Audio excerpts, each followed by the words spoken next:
Imagine this: a single £60 debt for drugs, barely enough for a week's groceries, triggers a chain of events that ends in cold-blooded murder.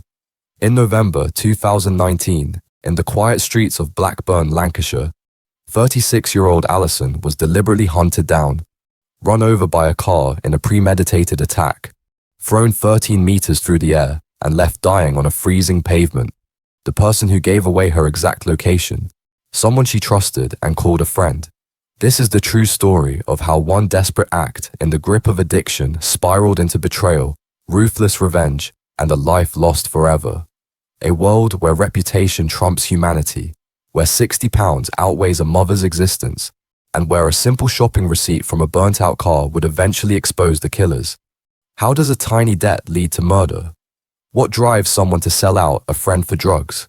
And what does this heartbreaking case reveal about the merciless reality of addiction and the criminal networks that thrive on it?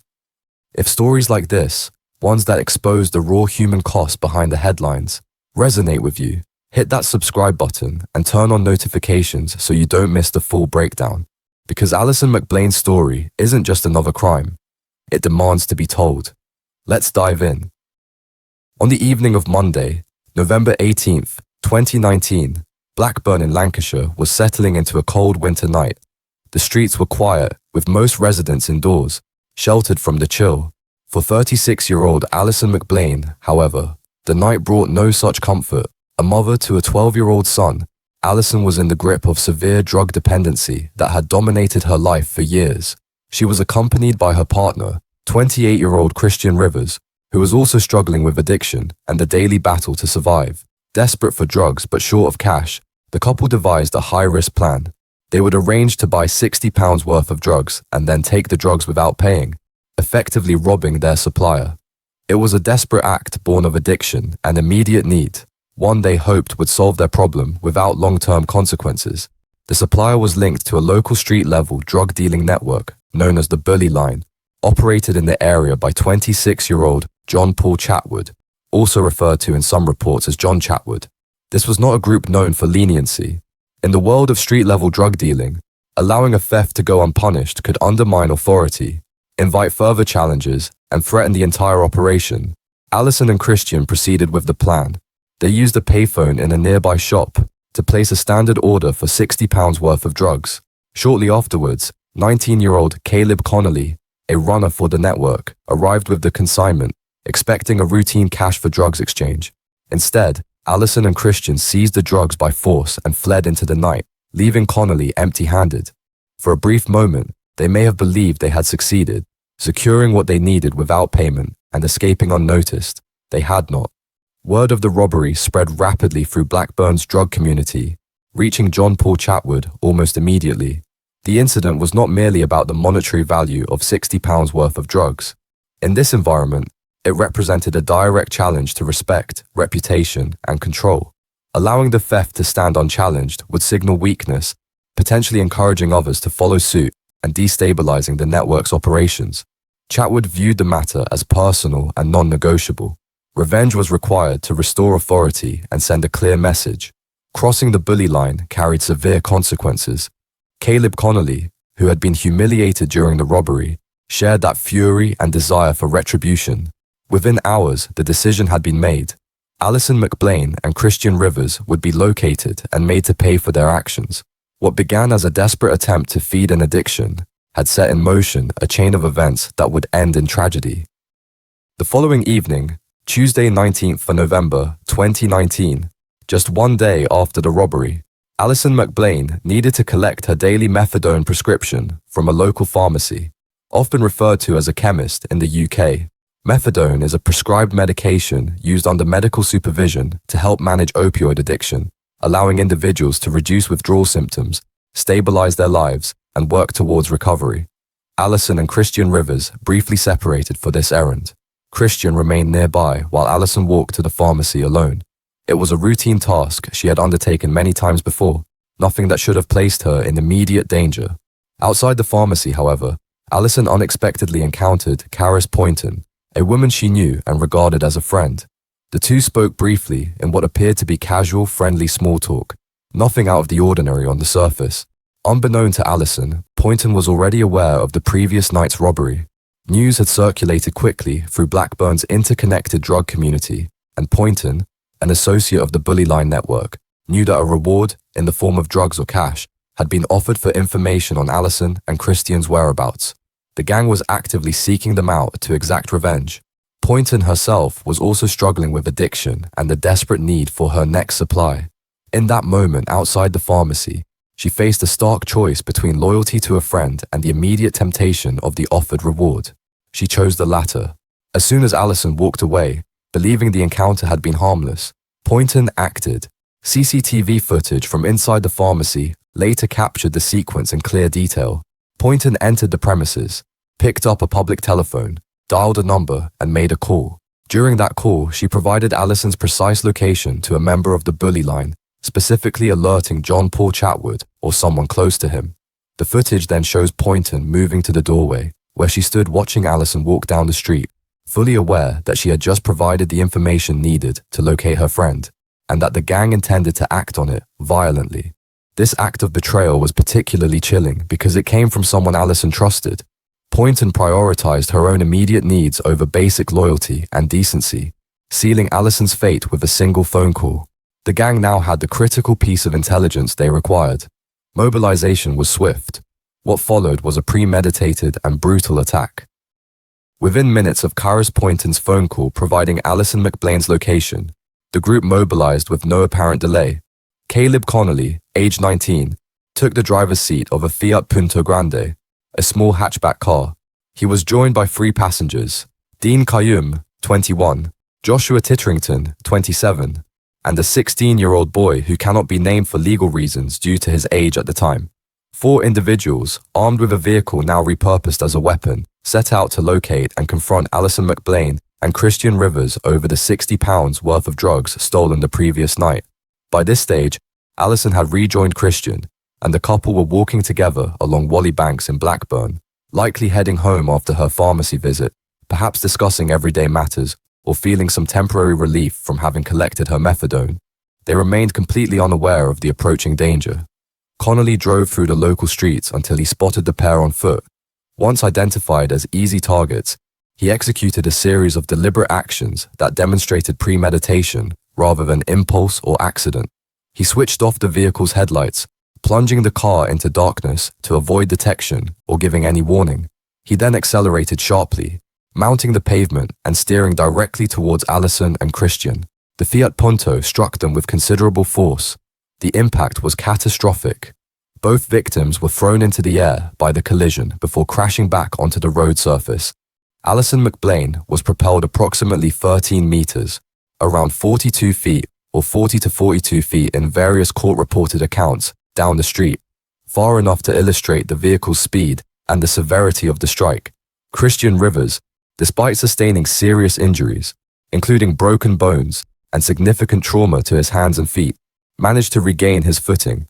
Disoriented, bleeding, and in intense pain, he searched desperately for Alison and located her lying motionless on the ground.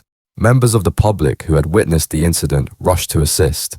Ordinary passers-by attempted to help the 2 injured people, one man in particular approaching Alison to provide immediate aid. Christian, still in shock, made a fateful decision influenced by fear, self-preservation, and the realities of life entangled in the drug world. He spoke briefly to the bystander, words later reported as conveying the gravity of the situation, saying something to the effect of, "Look after her, I can't hang around." He then staggered away from the scene, heading to a nearby takeaway to hide and avoid contact with authorities or further involvement. This left Alison receiving help from strangers rather than her partner. Alison McBlain remained on the cold street, gravely injured and dying, surrounded by well-meaning members of the public who did what they could. Emergency services, police and paramedics arrived swiftly. First responders described her condition as catastrophic, more than 20 separate injuries, including multiple fractures, severe internal damage, and extensive trauma that placed enormous strain on any medical intervention. Efforts were made at the scene to stabilize her before she was rushed to the Royal Blackburn Hospital, where she was admitted to critical care. Life support machines and intensive medical teams fought to keep her alive. Meanwhile, the attackers fled the immediate area. Connolly drove away with his 3 passengers, traveling roughly a mile to a secluded alleyway where they abandoned the Fiat Punto. The group then dispersed, scattering in different directions under cover of darkness. Within about 30 minutes, they had regrouped at the home of John Paul Chatwood, the network's leader. There, they discussed the events and quickly reached consensus on the next step. The vehicle had to be destroyed to eliminate forensic evidence linking them to the attack. Connolly, accompanied by another member of the group, returned to the abandoned car. They set fire to the interior, watching as flames engulfed the vehicle and smoke rose into the night. Believing they had eradicated any traceable evidence, they fled once more. They were mistaken. The decision to torch the car and the failure to fully destroy all items inside would prove to be a critical error that enabled detectives to trace and apprehend them. While Alison McBlain lay in critical condition at the Royal Blackburn Hospital, fighting for her life against catastrophic injuries, the group responsible believed they had evaded detection by abandoning and torching the Fiat Punto. Lancashire police, however, moved swiftly to treat the incident as a deliberate attack rather than a random road traffic collision. Officers reviewing CCTV footage from the scene on Whalley Banks quickly established key indicators of intent. The vehicle had mounted the pavement, its headlights had been extinguished prior to impact, and the trajectory showed clear targeting of the pedestrians. This evidence ruled out accident or momentary loss of control. The case was immediately classified as attempted murder, later upgraded to murder following Alison's death. A pivotal breakthrough occurred when a patrolling traffic officer spotted smoke rising from a narrow alleyway approximately 1 mile from the attack site. The Fiat Punto was found there, partially burnt but not fully consumed. The fire had died down, leaving the vehicle smoldering. The officer promptly extinguished the remaining flames, secured the scene to preserve evidence, and alerted specialist forensic teams. Crucially, the gang's attempt to destroy the car had been incomplete. In the footwell area, where heat and flames had not fully penetrated, investigators recovered surviving items that proved traceable. Reports from the investigation and trial proceedings confirmed that forensic evidence was recovered from the burnt vehicle, including items that linked it to prior movements and purchases. While a partially intact shopping receipt from a local pound stretcher store was a key element in some accounts, providing details such as the store name, approximate time of purchase, and location. This allowed detectives to establish a timeline and chain of custody for the car. Using extensive CCTV coverage from streets around the abandonment site, investigators traced the suspects' movements in reverse, following the route they had taken after fleeing the burning vehicle. The path led directly to an address associated with John Paul Chatwood, the 26-year-old leader of the Bully Line network who had orchestrated the revenge. By the following morning, Chatwood was arrested, the first of the group to be taken into custody. Detectives then pursued the lead from the recovered receipt or associated purchase evidence. Officers visited the pound stretcher store and obtained its CCTV footage. This provided clear, corroborative imagery. It showed Caleb Connolly exiting the driver's side of the Fiat Punto in clothing matching descriptions and footage from the abandonment and arson scene. The visual match, same individual, same vehicle, established an undeniable connection. The front seat passenger, Dean Kayum, was identified through a distinctive physical detail. He had a recent foot injury and was using crutches. Hospital records and other corroborative evidence confirmed his identity, leading to a swift second arrest. Identifying the rear seat passengers, Joshua Titterington and the 16-year-old boy, required more extensive investigative work. Detectives pieced together fragments from multiple sources, including CCTV stills, witness statements, phone data, and collaboration with other agencies such as social services, given the involvement of a minor.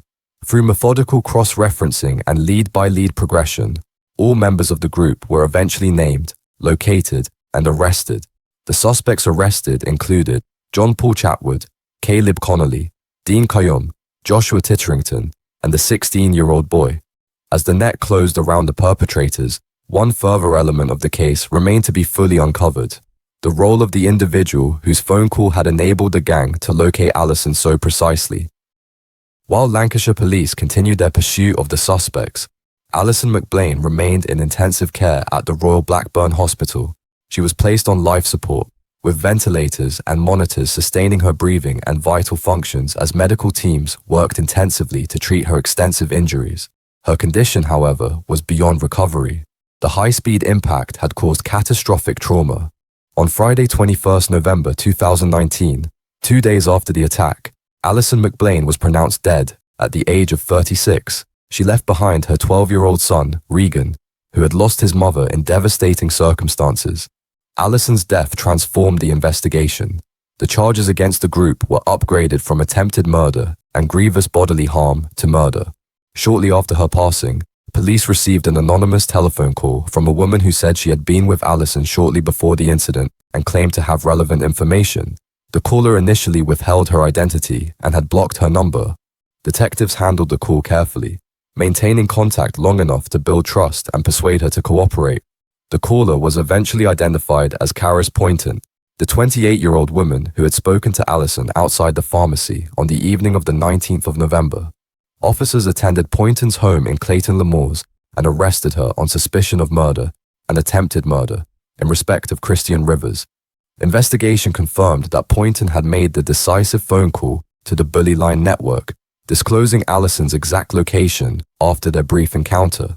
This information had allowed the gang to locate and target the couple within minutes.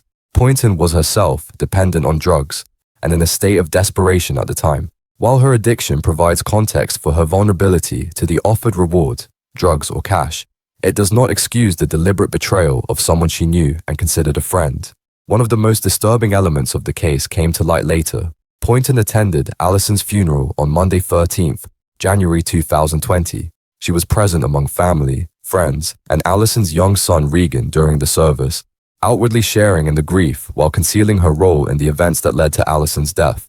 She maintained this silence for several weeks until her arrest and charging. She was remanded in custody to await trial. Separately, Christian Rivers, the surviving victim and Alison's partner, was located by police. After initial reluctance, he agreed to cooperate fully with the investigation. He provided a detailed statement covering the events of the night of November 19th, including the lead-up to the attack and his immediate actions afterwards. His account helped corroborate forensic and witness evidence, strengthening the overall case against the group. Alison McBlain had trusted Karis Poynton as a friend. That trust was exploited to locate her, enabling a premeditated revenge attack over £60 worth of drugs. She was deliberately struck by a vehicle, thrown approximately 13 meters along the street, and left critically injured on a public pavement, receiving help only from strangers. The person whose call made the attack possible stood in silence at her funeral, hiding the truth until the evidence forced it into the open. The case proceeded to a 5-week trial at Preston Crown Court, where the prosecution laid out a compelling and interconnected body of evidence. This included CCTV footage from multiple locations, the attack scene on Wally Banks capturing the Fiat Punto mounting the pavement with its headlights extinguished, and the alleyway where the vehicle was abandoned and set alight. Forensic material recovered from the burnout car, particularly a surviving shopping receipt, helped establish the vehicle's movements and prior use. Witness statements from members of the public who rushed to help the victims immediately after the collision. Phone records confirming the tip-off call.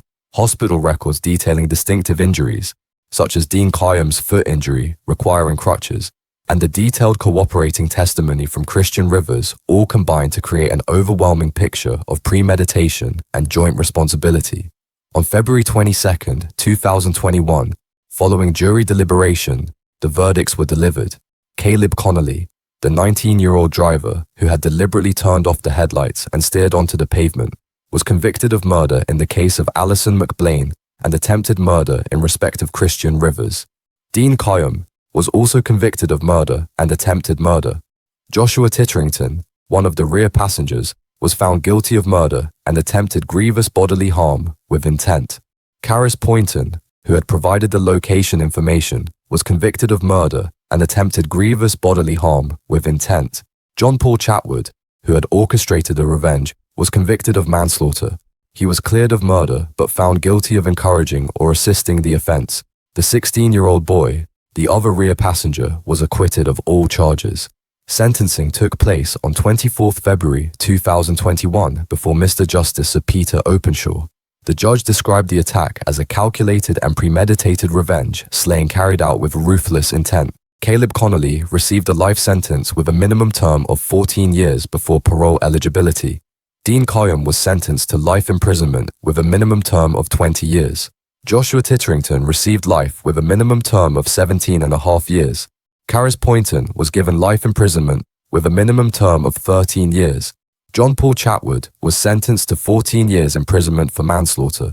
The minimum terms across the life sentences totaled 78.5 years, after which each defendant would remain on license for the rest of their lives.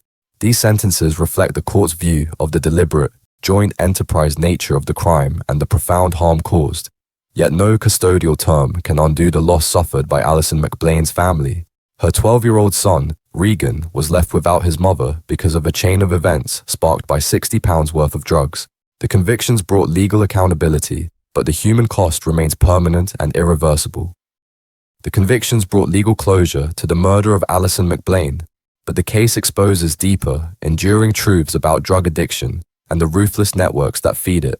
Alison McBlain and Christian Rivers were both trapped in severe opioid dependency, living day to day in a cycle of desperation. The £60 drug theft was not an act of calculated malice, but a reckless, last-resort decision driven by immediate need and impaired judgment. In the street-level drug economy, however, such acts are met with zero tolerance. For the bully line network, the robbery was not primarily about the monetary loss. It was a direct challenge to respect, reputation, and control. Allowing it to go unanswered would have signaled weakness and invited further threats to the operation. In that world, human life can be outweighed by the perceived need to send a message. Cross us, and the consequences will be severe. The human toll is profound and far-reaching. Alison's 12-year-old son, Regan, grew up without his mother. Christian Rivers carries the physical scars of the attack along with survivors' guilt and trauma. The families of the convicted men also face long-term pain and disruption. Caris Poynton, herself an addict in the grip of desperation, made the fateful choice to betray a friend for drugs or cash. While her addiction provides context for her vulnerability, it does not excuse the decision to place personal survival above loyalty and basic humanity. She will live with the consequences of that betrayal for the rest of her life. This tragedy illustrates several hard realities. Addiction destroys not only the individual, but ripples outward, harming users, dealers, families, friends, and entire communities. It can erode even the closest bonds, turning trust into betrayal under extreme pressure. And in environments ruled by reputation and retribution, no debt is too small to provoke lethal violence. £60 did not justify taking a life, and nothing ever could. Yet the case also shows the value of thorough, determined police work. A single surviving shopping receipt from the burnt-out Fiat Punto, combined with CCTV, phone records, witness accounts, and forensic analysis, was enough to unravel the conspiracy and secure convictions. Small pieces of evidence, when pursued relentlessly, can hold even the most violent offenders to account. This is not merely a crime story. It is a stark reminder of the human cost behind addiction and violence. A mother lost, a child orphaned, lives shattered over an amount that seems trivial in any other context. Remember her name, remember her story, and remember that behind every headline and every statistic stands a real person whose life mattered.